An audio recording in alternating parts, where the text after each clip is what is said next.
All right, you guys. Hey, so this is Michelle Thompson, and today we're going to be talking about cheating. Wow, such an interesting subject because this is the thing that really destroys people. I mean, emotionally, it just really rips people apart when they experience something like this. And, um, it's really tough. I mean, I have women that come into my office, crying their eyes out, just for hours and hours, and they don't get over it. I mean, this goes on and on and on for months and months and months and months because they feel so much betrayal that comes from, cheating. And cheating is a really, really tough thing to have to deal with. And it's not just women that are struggling with this. I mean, men, it devastates them, to the core when that's happened to them.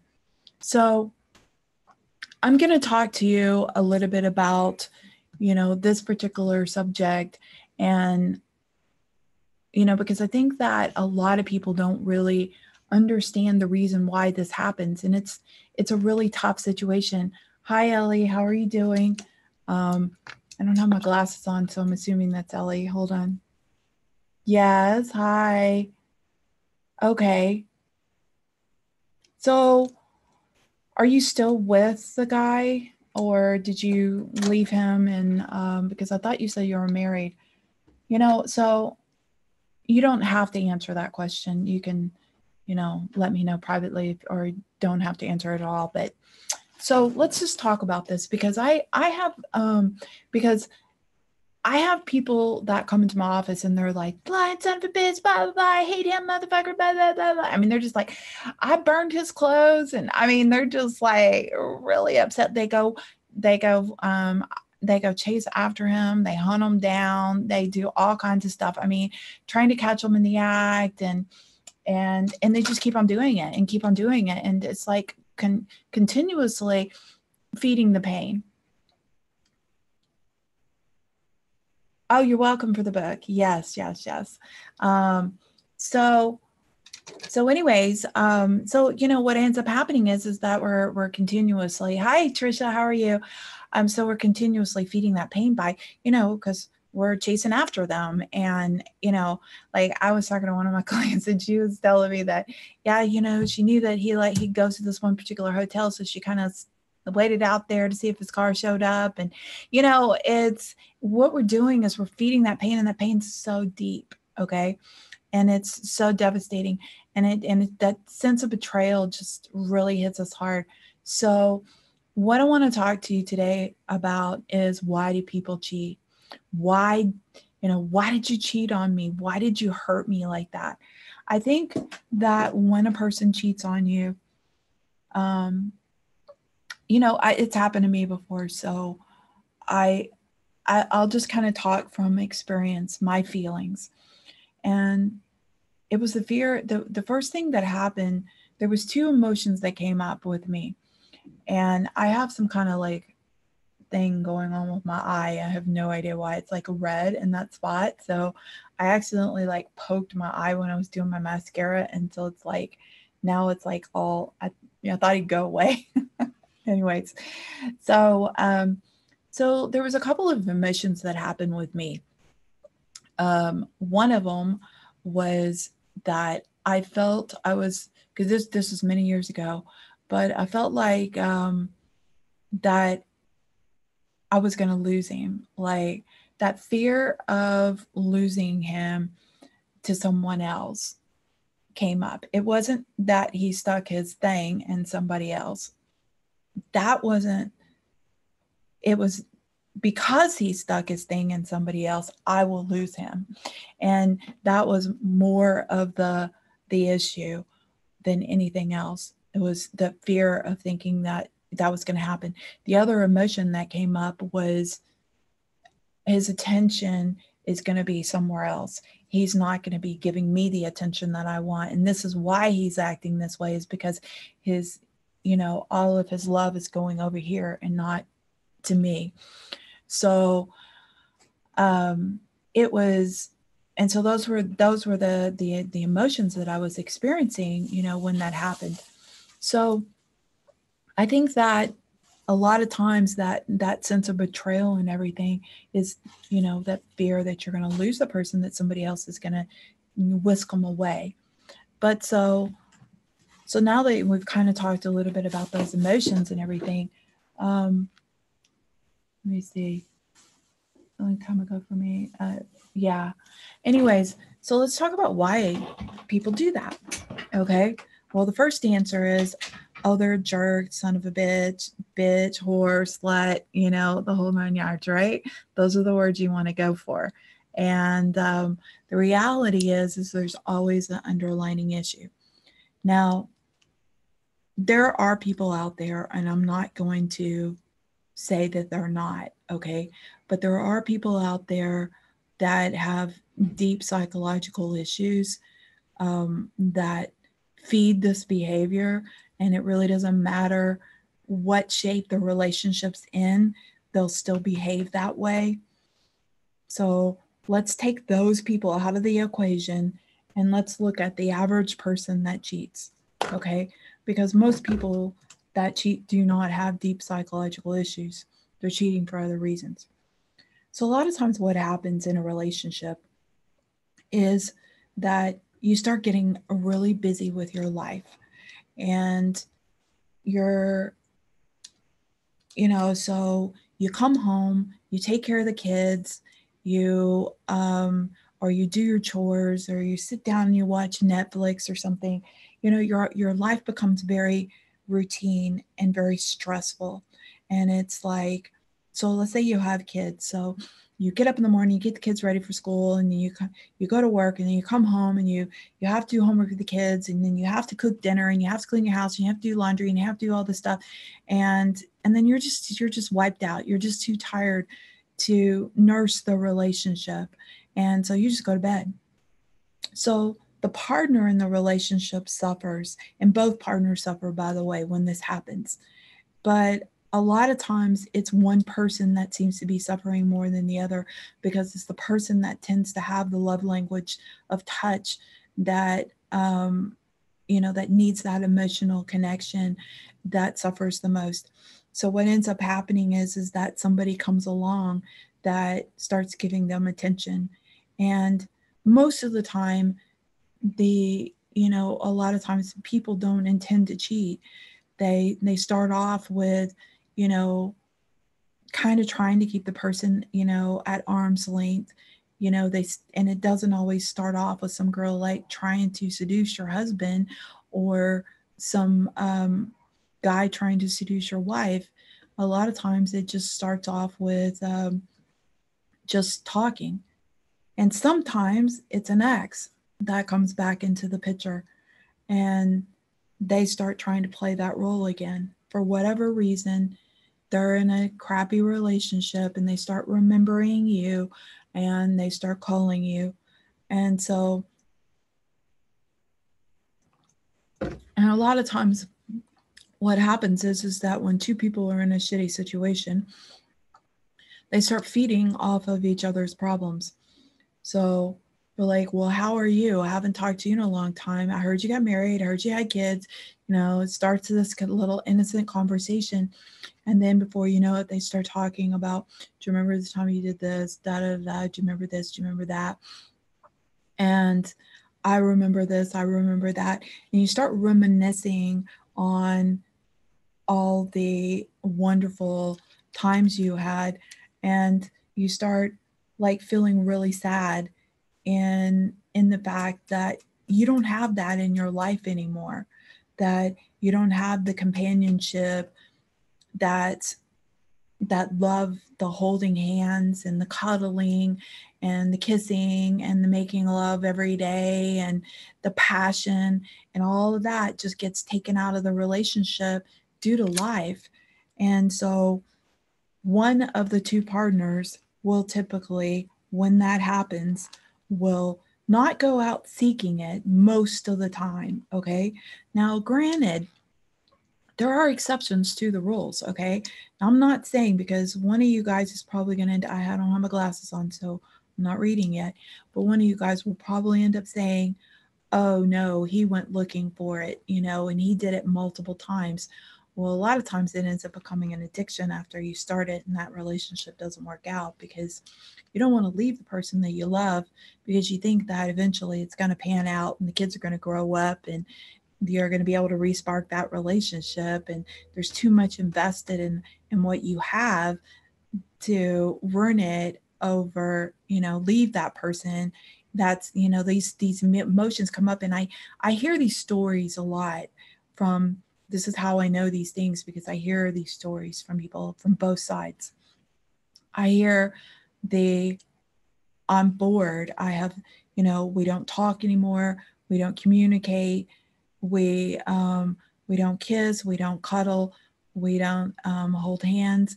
I was talking to one of my clients and she said, I don't remember the last time you reached over and held my hand. And most of the time you bury yourself in a phone when that person's there. You're so wrapped up in something that they can't even reach over to you. Like, even if they tried to reach over and try to give you affection, you've got a laptop in your lap, or you've got a phone in your face, or something like that. So it makes it very inconvenient for that to happen. And why do we do those things? Why do we isolate ourselves so much from our partners that they start feeling so lonely? And most of the time, there's usually signs that come with that. Usually somebody will reach out and say, hey, we haven't had sex in a while. Hey, you know, we're not communicating anymore. Let's go on a date. Let's do something fun.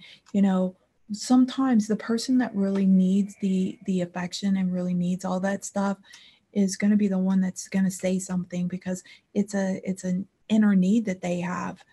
And when you don't nurse the relationship, then it dies. So like I was saying yesterday, at the very end of the video I was doing, and I said, if you're not growing, you're dying. Okay. So it's the same thing in relationships, you guys. If the relationship isn't growing, it's dying. You've got to feed the relationship. You've got to give it attention and love and nurse it. And you've got to spend time together and do things to keep that spark going. Okay, so I see there's comments going in the chat room, so I'm going to read for a second.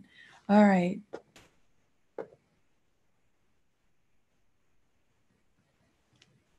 Okay, I understand that you would never take an ex back, but some people do. And sometimes people break up under good conditions. Maybe it's for a different reason, it's not a devastating reason. It's not a bad situation. It's just that, circumstances happen that cause that the relationship not to be, not to, go where it needs. Like, one person needed something that the other person can give at the time. And I've been in situations in my life where I've ended a relationship, not because I didn't like the person, but because they needed more than I could give at the time. There was a couple of situations when I was starting my business and I was putting so much energy and effort into it that there was a guy I was dating, and I couldn't give him the energy and the effort that he needed, And so sometimes we have really good things in front of us, but we just can't do it then, and that's why the relationship ends. Okay. Mine was just removed from normal, deep mental issues, really deep. He went to mental hospital, jail, rehab, on his fourth marriage. Okay, so Ellie, you're talking about the kind that I was talking about in the very beginning, is that there are people out there that have deep psychological issues, and those are the ones that continue to cheat over and over again. They've got the cheater mentality. And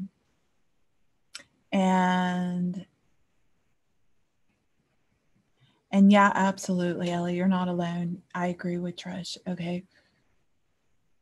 Yeah. Yep.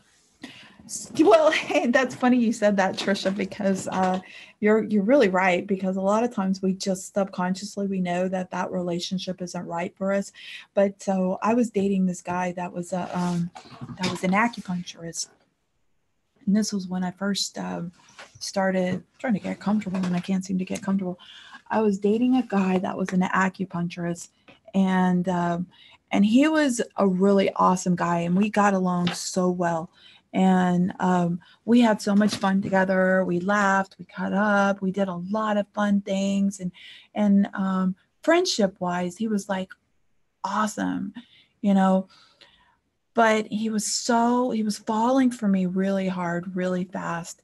And I had just started my business, and I really needed to really invest in taking all my extra time to spend with him. And now he lived out of town, so he lived like 2 hours away.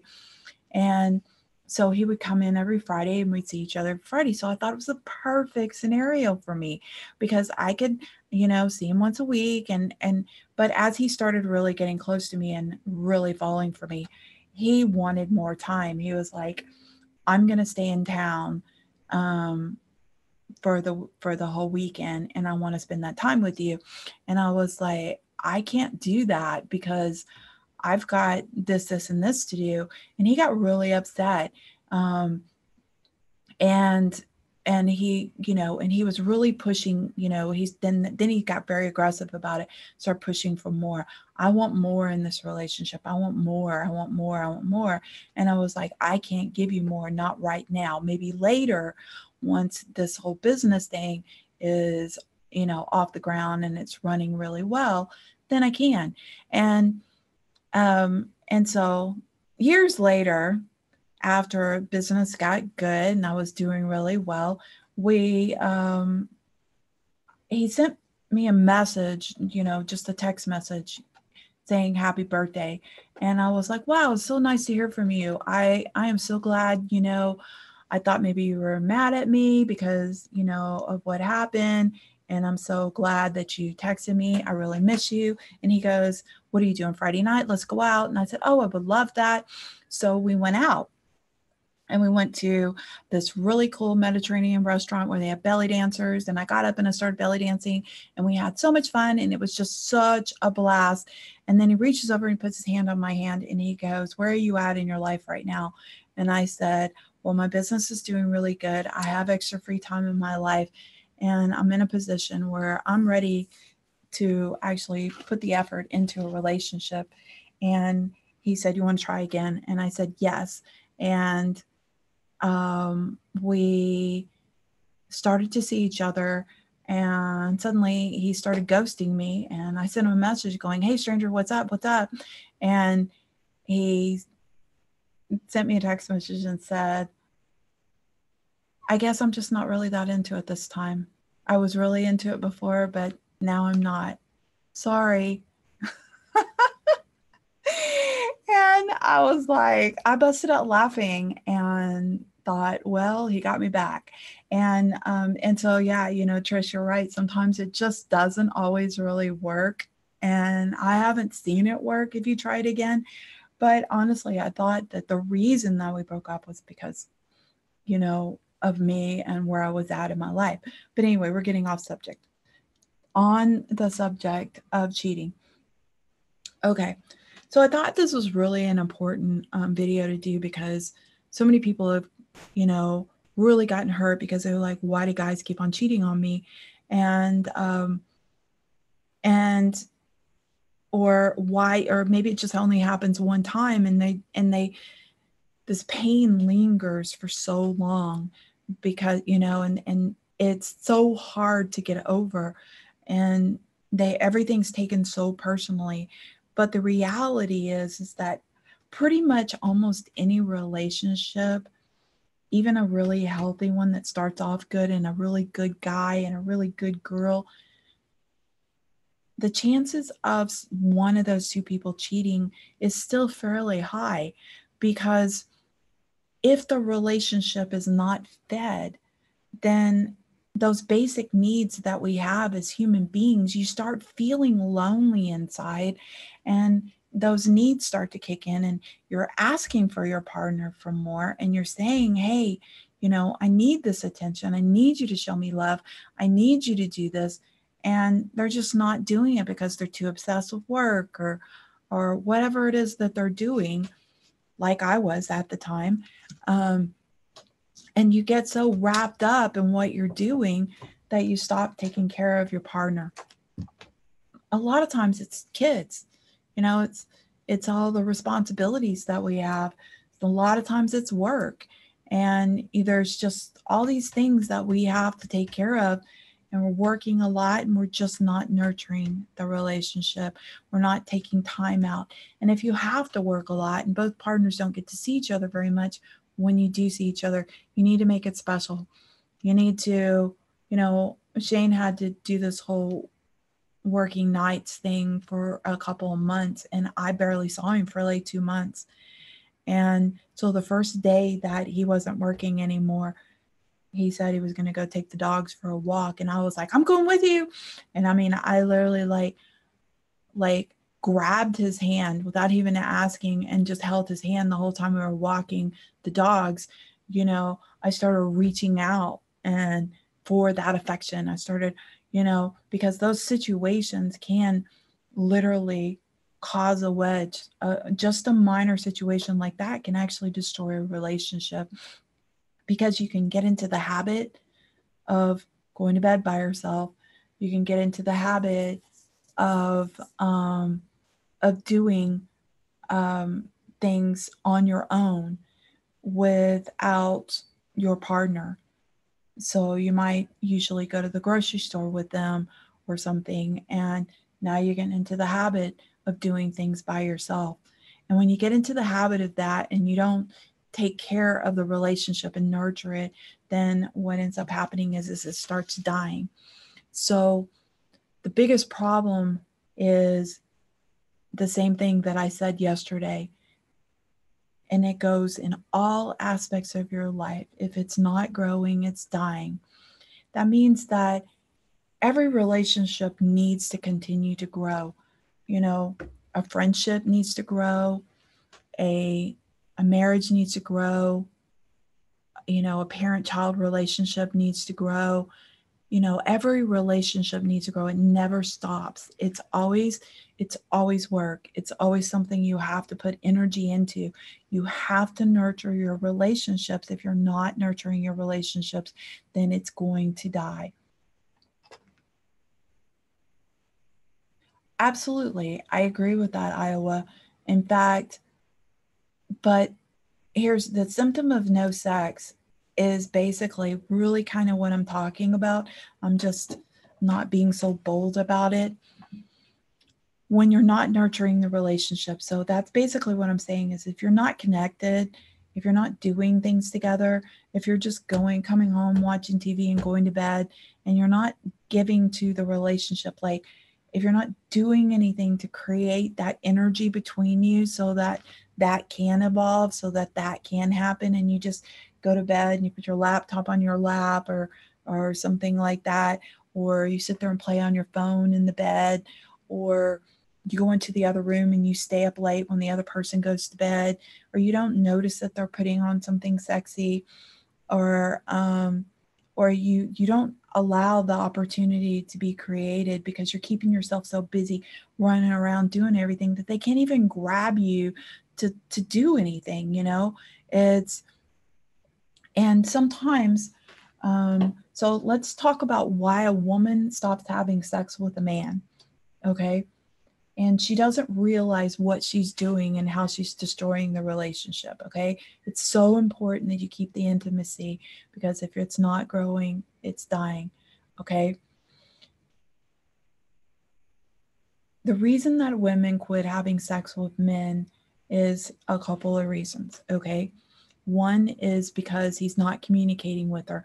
Because see, the thing is that with women, sex is emotional. And so with guys, it's not. Okay. I mean, it can be if you're in love with somebody, but you can kind of have sex with anybody. But a woman, it's different, It's emotional. So if she's mad at you and you're constantly doing stuff that's pissing her off, she's not going to want to have sex with you, because it's very hard for her to get into it emotionally or physically, or to show excitement, to get excited about something if she's pissed off at you, if she's upset with you.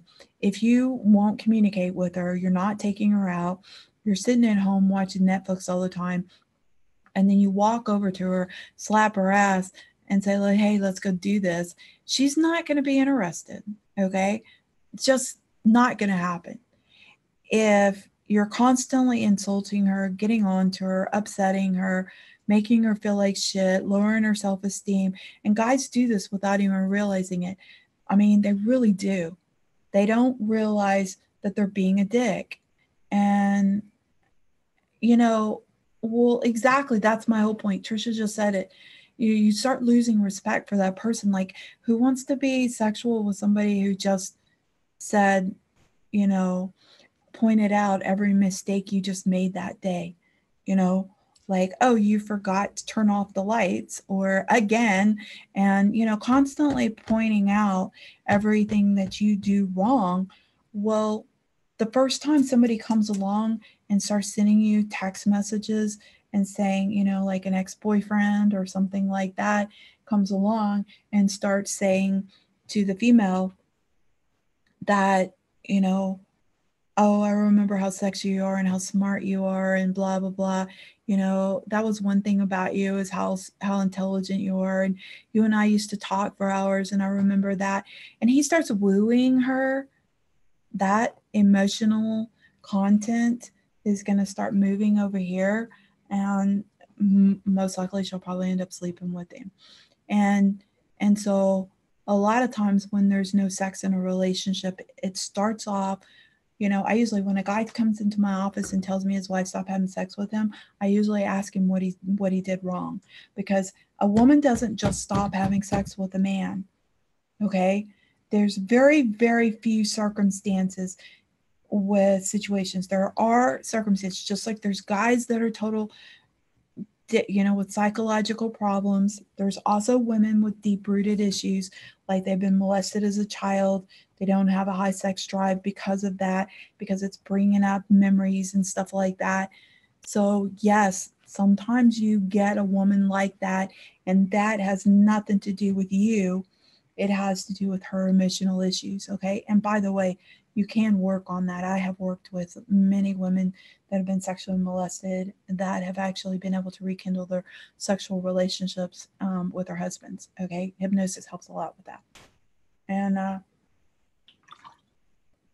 but I usually, and then, I mean, there's a lot of women in here, and I think there's like one guy. So I can tell you that every woman in here will say the same thing. If you are not doing things to make her feel special, saying you look beautiful this morning, and, you know, wow, that looks nice on you, kissing her goodbye, kissing her when you see her, you know, holding her hand, you know, cuddling with her in the bed when you go and lay in the bed, maybe watch a movie together and cuddling, talking to her, sharing your day. If you're not doing these things and listening to her, I can tell you right now, she's not going to want to have sex with you. Period. Bottom line. If you're coming home and you're getting on your phone and your computer, and or you're popping open a beer and you're watching sports and you're going out with your buddies and you're not talking to her and you're not communicating, you're not taking her out and you're not complimenting her, and then you're like, oh, by the way, you forgot to take trash out, and the only thing that you actually say to her is what she didn't do right, I'm going to tell you right now, she's not going to want to have sex with you. No, not at all. And okay, so Maria says, love is making sure how much you love the person every day by actions and words, not finding a way to hurt the person you love every day. See, Maria, you've nailed it on the nail on the head. Even if the only thing that you can do is reach over and kiss them goodbye and let them know and say, I love you. You know, if you're really, really busy and you're having a hard time with your schedules colliding, if you do that, that's going to make them feel good. If you just send a random text message that says, and so just speaking of this, I'm going to do it right now. Oh, he just sent me a text message. Hold on. Hold on. So, okay. So anyways, even if that's the case, what you want to do is you want to just every so often, like I found these neat little emojis that I could create like an emoji that actually look like me. So what I do is sometimes I will just send him a silly little emoji that says something like I love you or something like that. And or like this one right here, and she's winking and she's going, how you doing, like that. So that's the one I'm going to send. Okay, so like just doing something like that, like just to kind of keep, you know, like if you're busy, like here I am, I'm working late, so I am always guilty of working a lot. Okay, so as a person that works a lot, and I have to make sure that I'm nurturing the relationship, that I kiss him goodbye, that I kiss him as soon as I walk in the door, that I start communication with him as fast as possible and ask him how his day was, that during the day I'm sending him little cute emojis and letting him know that when we get in the bed together, that I lay my head on his shoulder and I cuddle with him. There's that I have to make sure that I'm keeping that going, because it's really, really easy for him to probably go to bed before me, but instead what he does is he waits up until I get home. Now, you know, there's little things that people do to keep it going, but I can say, like I was saying earlier, you guys, hold on one second.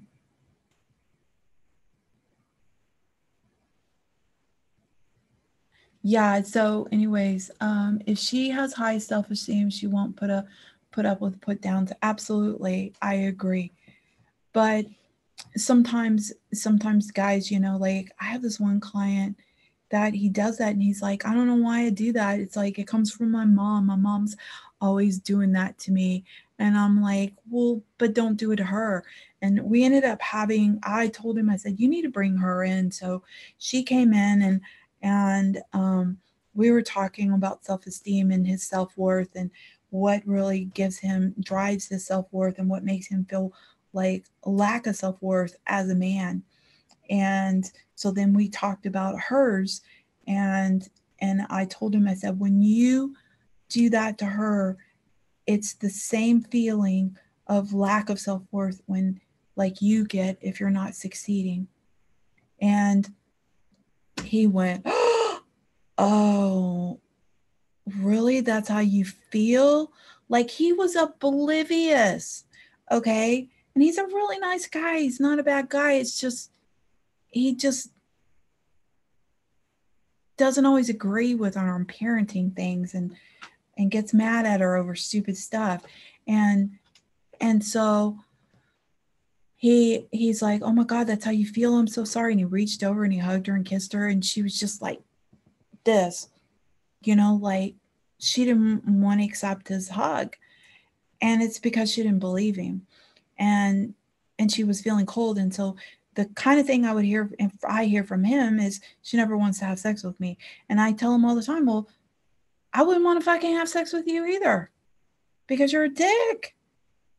And he starts laughing and he's, well, how do I fix this? You know? And I go, well, stop being a dick. And, you know, I mean, like really, seriously, stop being a jerk. And I don't think that a lot of guys even realize half the time that they're being jerks. You know, relationships require work. Okay. Even a friendship. Okay. So let's just look at it, ladies. Okay. For a moment, I want you to just look at your friendships. When you're nurturing the friendship, you feel really close to that person.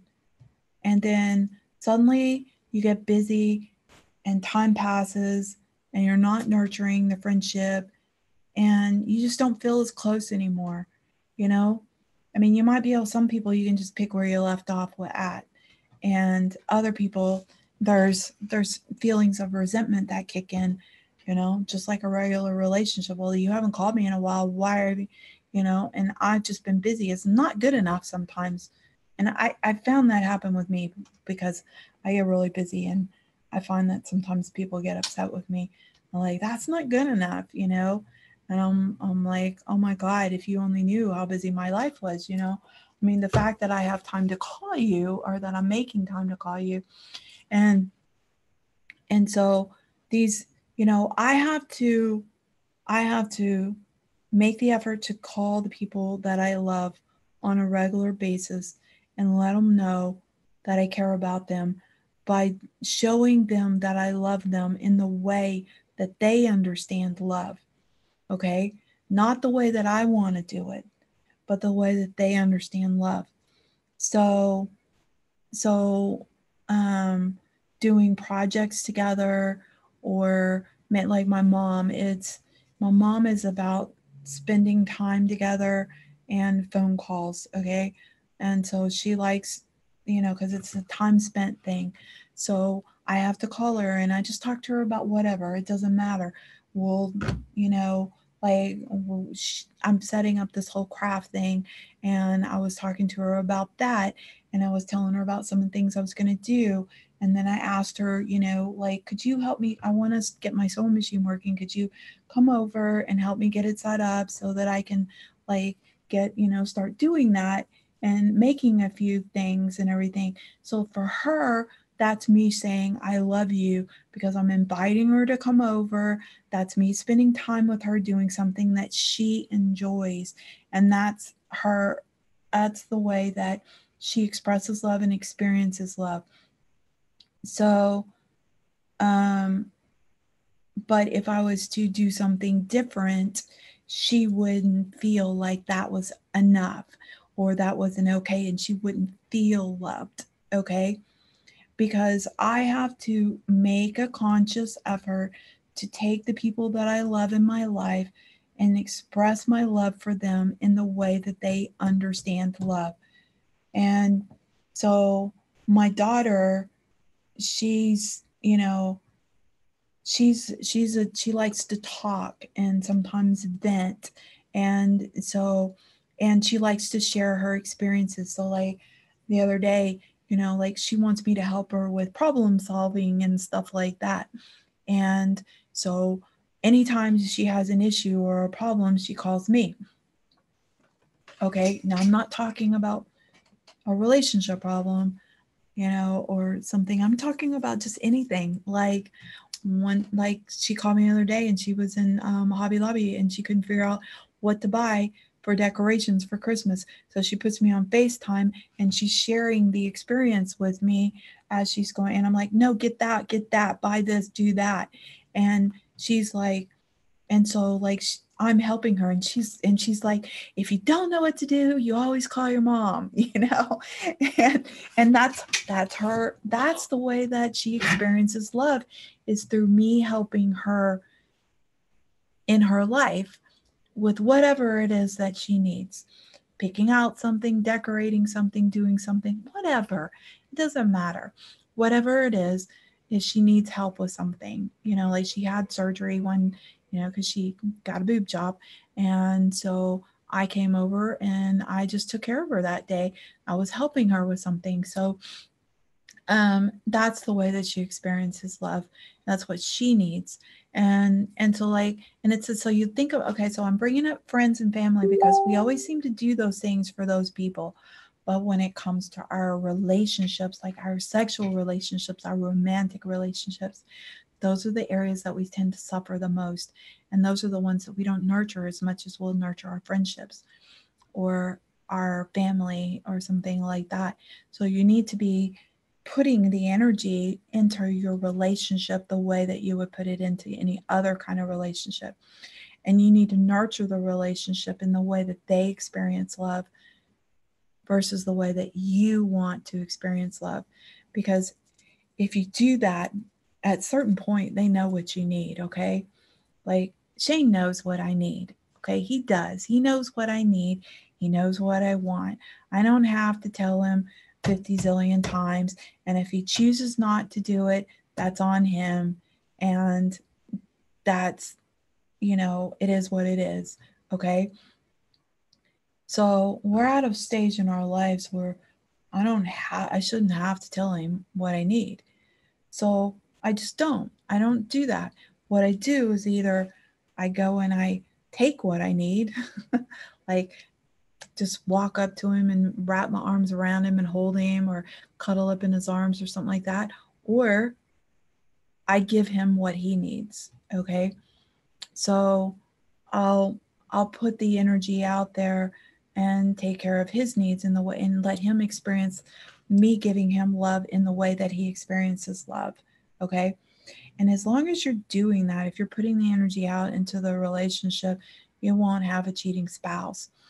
Cheating comes from it's always when a person starts to feel lonely in the heart. Okay?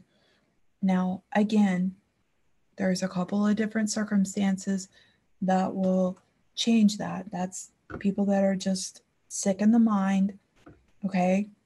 So, sometimes you have situations like that where a person's mentally disturbed, they have a lot of mental issues, and they do that.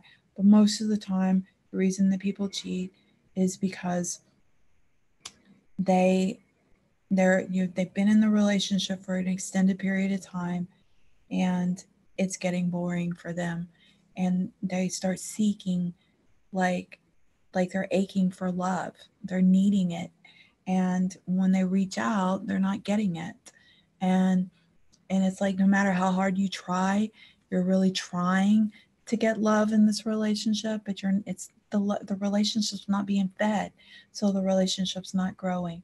And so if you are in a relationship, or if you ever get into a relationship, and over a certain period of time you're not caring how you look, you're walking around your PJs all the time, and your fuzzy slippers, and not wearing your makeup, and he's putting on weight, not caring how he looks, and he's not shaving, and you guys are not going out, and you're not spending time together, and you're not doing things together, and you're not sharing experience together, and you're not talking, then the relationship isn't growing, okay?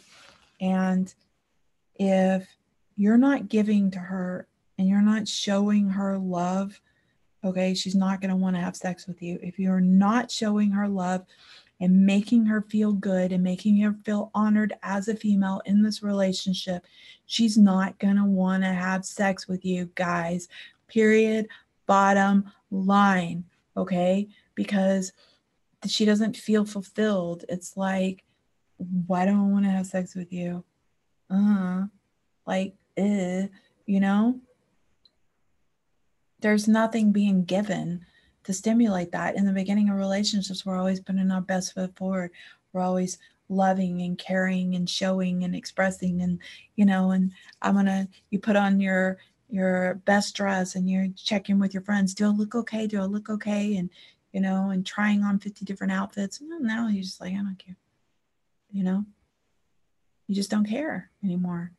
And that's sad. Okay, it's sad because you're not nursing the relationship. So and like I said, so that's that's what happens a lot, and guys do the same thing. They don't nurse the relationship, they just stop caring. It's like, well, why do I need to try? I already got her. Like, well, yeah, well, guess what, your relationship's dying. And then what ends up happening is that she stops wanting to have sex with you. Then you start feeling like some girl comes along, and and I'm not saying that's one person's fault of it, it's a relationship's fault. It's because two people stopped nursing the relationship. And what I found in my relationship is that sometimes I'm really the one doing all the trying and working at the relationship, and sometimes he's the one doing all the trying and working at the relationship. And sometimes he tries enough for me, and sometimes I try enough for him. And sometimes we're not always like equally on the same page, but I definitely acknowledge the things he does for me. Like this morning, I was looking for my keys, okay, and I couldn't find them, and I was like, "Have you seen my keys? I can't find them." And he goes, "They're in your car. I went and started your car so it would be warm when you got in it." And I was like, "See, that's the little things that he does, that he's showing me that he cares, like those little things."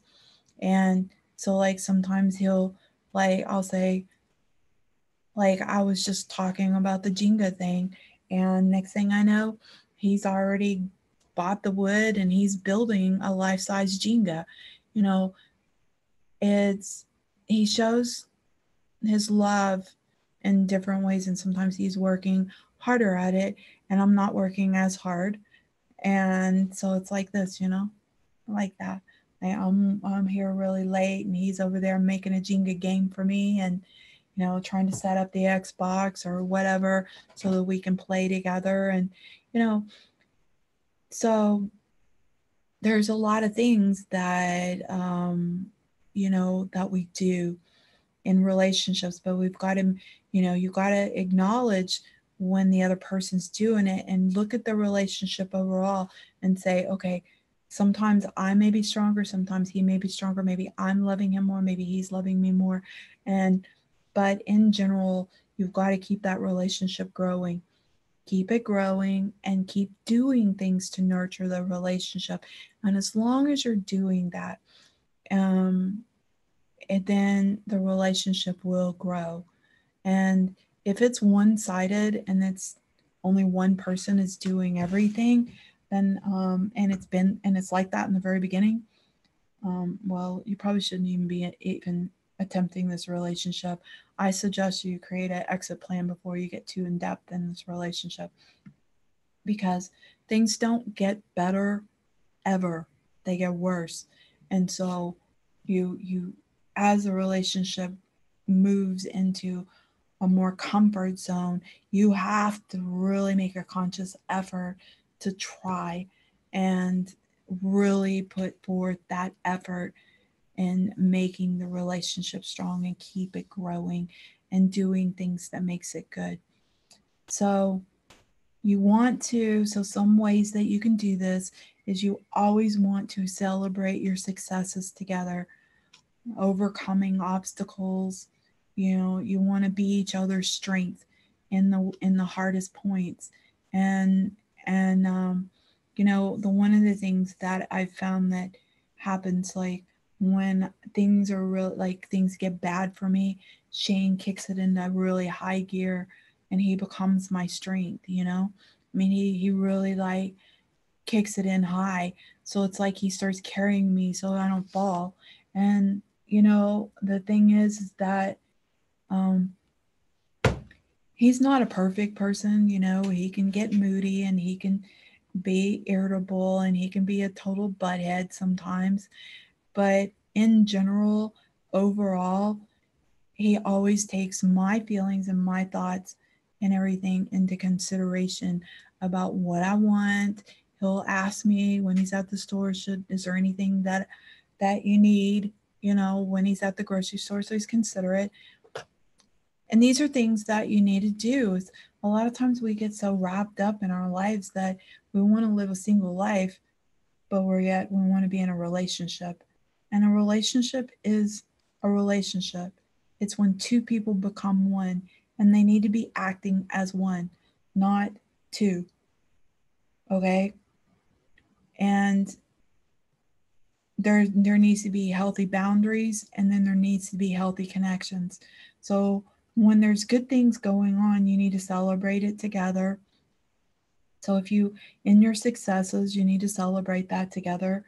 When there's issues and stress, you need to work together to work it out, and come up with plans together and talk about it, and do this together. Like, and when you see somebody's falling, jump in and be their strength. And I know that I had to do that recently, but I'm so willing to do it because I don't know how many times he's done that for me, you know? And so you've got to kind of get in there and do that. One of the reasons I wanted to do a relationship series is because all of my relationships in my life are really good.